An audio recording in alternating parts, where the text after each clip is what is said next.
Halo semuanya, apa kabar? Semoga baik-baik saja. Welcome to my channel, Jody Slim ya. Dan saya Jody Rensa. Di video kali ini aku mau jawab pertanyaan-pertanyaan yang muncul di kolom komentar mengenai PTN. Apa saja pertanyaannya? Silahkan tonton video ini sampai habis. Siapa tahu ini bisa bermanfaat informasi-informasi yang saya sampaikan. Baik, sebelum masuk ke sana, jangan lupa subscribe-nya, bunyikan juga lonceng notifikasinya agar tidak ketinggalan video terbaru dari saya. Tanpa basa-basi lagi, langsung aja kita masuk ke pertanyaan-pertanyaannya.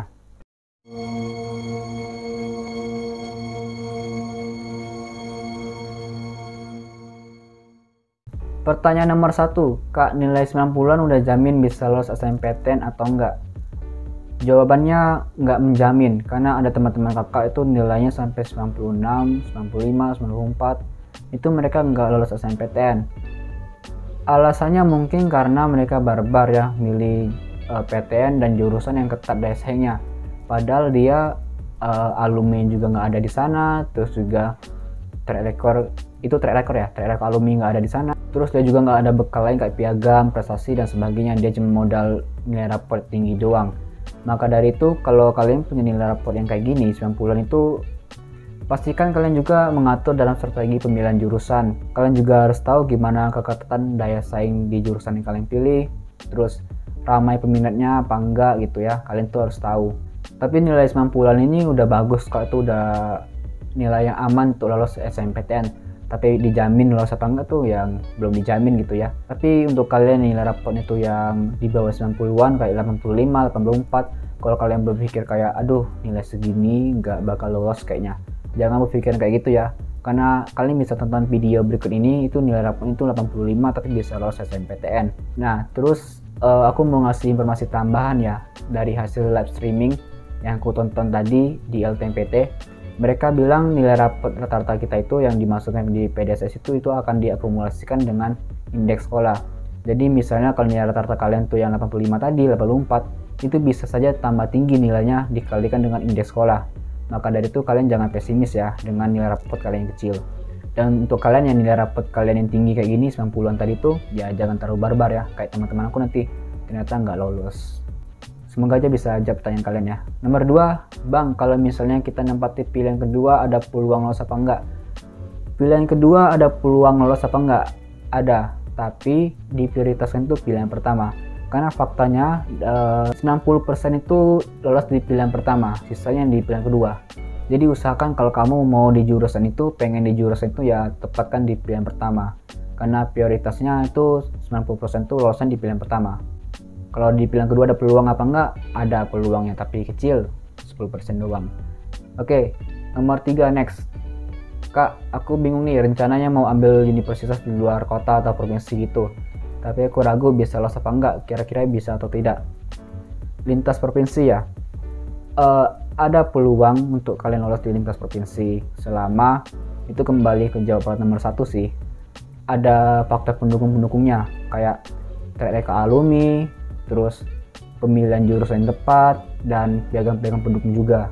Pengalaman dari teman kakak, dia kan kuliah di Lampung, ternyata dia lolos di Bengkulu. Dan itu dia baru pertama kali, dan itu dia adalah alumni pertama yang lolos di Bengkulu. Tapi dia punya faktor prestasi yang bagus, dan juga dia bagus dalam pemilihan jurusan karena di Bengkulu juga nggak terlalu ramai peminat dan daya saing juga kecil, jadi dia bisa lolos di sana. Maka dari itu kalau kalian berminat untuk lintas provinsi, pastikan kalian tahu ramai peminat apa enggak, daya tampung, daya saingnya gimana di jurusan tersebut, terus kalian punya alumni track record di sana apa enggak, itu kalian harus tahu. Kalau ditanya ada peluang untuk lolos ada apa enggak, ya ada aja kalau kalian punya faktor-faktor pendukung yang aku sebut tadi. Tapi perlu kalian ketahui, aturan pemilihan jurusan sekarang itu udah ada perubahan.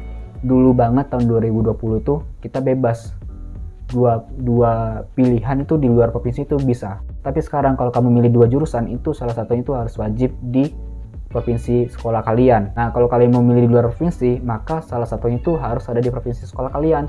Kalau nggak mau ya satunya itu dikosongi. Jadi kalian cuma punya pilihan satu dan di luar provinsi. Semoga kalian paham yang aku maksud ya. Kalau kalian masih nggak paham, kalian bisa komentar aja di kolom komentar.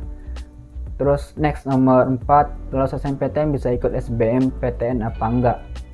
lolos SNMPTN bisa ikut SBMPTN apa enggak boleh, itu udah peraturan dari LTMPT. Yang lolos SNMPTN nggak boleh ikut SBMPTN. Maka dari itu, kalian itu kalau milih jurusan SNMPTN tuh ya benar-benar serius, jangan iseng-iseng. Karena ada kan orang-orang yang lolos SNMPTN tuh ternyata dia ngasal aja milih jurusan. Akhirnya ya lanjut aja dia kuliah di jurusan itu, bingung mau ngapain gitu kan.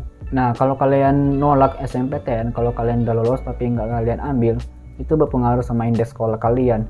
Kalau indeks sekolah kalian turun, adik-adik kelas peluangnya juga tambah kecil untuk lolos. Kasihan adik-adik kelas kalian ya. Jadi kalau kalian lolos SNMPTN, ya kalian ambil, jangan kalian tolak. Pertanyaan berikutnya, izin bertanya, saya anak IPA tapi mau masuk kuliah di jurusan sosum, ada peluang atau enggak lintas jurusan? Lintas jurusan ada peluang apa enggak? Ada. Ini anak IPA ke anak IPS ya, berarti anak IPA ke sosum ya. Itu ada, karena di sosum itu kan mata kuliah. Jurusan kuliah itu umum, bisa diambil oleh siapapun, bukan kecuali sih. Selama itu bukan jurusan yang benar-benar itu anak IPS. Misalnya geografi, ekonomi, sosiologi, sejarah itu kan benar-benar anak IPS. Yang mana butuh bekal dari waktu SMA. Kan di SMA belajar geografi, ekonomi, sejarah dan sebagainya. Jadi kalau kamu ngambil di jurusan ekonomi, misalnya anak IPA ngambil jurusan ekonomi, ya kamu bakal ambiar nantinya. Udah gitu, penilaian SNMPTN juga repot, karena kamu nggak punya nilai ekonomi. Lolos apa enggaknya ya bisa aja kalau kamu hoki ya, tapi sulit sih kayaknya. Nah, kalau selama itu bukan jurusan-jurusan yang kusebutin tadi, kayak ngambil jurusan HI, ilmu komunikasi, terus ngambil jurusan PAI, PPKN, itu kan ada sosum semua. Anak IPA bisa masuk kok ke sana, bisa kok ngambil jurusan sana. Kayak aku punya teman, dia di kuliah di jurusan ilmu komunikasi, dan dia SMA-nya anak IPA, lolos SNMPTN. Nah, ilmu komunikasi kan itu umum, siapapun bisa masuk di sana. Di anak IPA, IPS bisa lolos di sana juga bisa kok. Berbalik, kalau anak IPS ngambil di jurusan Saintek di anak IPA, itu peluangnya kecil banget. Karena jurusan-jurusan di Saintek itu nggak umum, itu anak-anak IPA benar gitu. Yang waktu SMA itu belajar kimia, biologi, fisika, memang anak-anak IPA benar gitu. Kalau di Saintek, kalau di sosum kan itu umum ya, yang disebut tadi ada HI dan sebagainya.